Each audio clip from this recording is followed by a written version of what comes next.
सपना किसी चमत्कार से सच नहीं होता, बल्कि ये दृढ़ संकल्प, पसीना और कठिन मेहनत लेता है। नमस्कार दोस्तों, मैं हूं ओमकार नेवाते और आज की इस वीडियो में आप ये सीखने वाले कि क्यों हमें आलस को छोड़ के सही दिशा में कठिन मेहनत करनी चाहिए, जिससे कि हम अपने सपनों को हासिल कर पाए। तो स्टोरी को स्टार्ट करते हैं। एक गांव में रामलाल नाम का किसान अपनी पत्नी और 4 लड़कों के साथ रहता है। रामलाल पूरे दिन खेतों में मेहनत करके अपने घर वालों का पेट भरता है, लेकिन जो उसके 4 लड़के होते वो बहुत आलसी होते। वो कोई काम नहीं करते।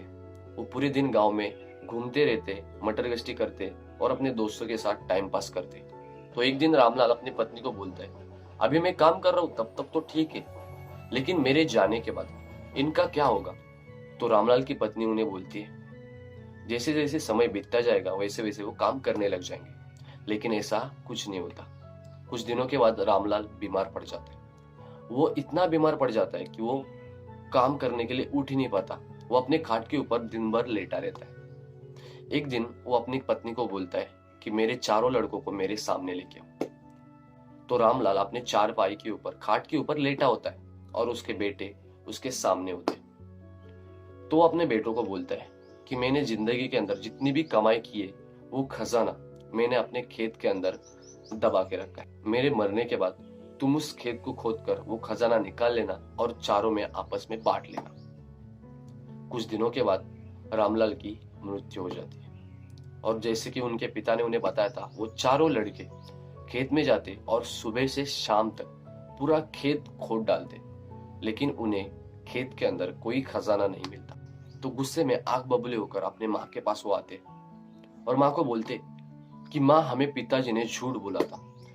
हमने पूरा खेत खोद डाला, लेकिन खेत के अंदर कोई भी खजाना नहीं है। तो उनकी माँ उन्हें बोलती है कि तुम्हारे पिताजी ने पूरी जिंदगी के अंदर जो खजाना कमाया है वो तुम्हारा खेत और ये घर है।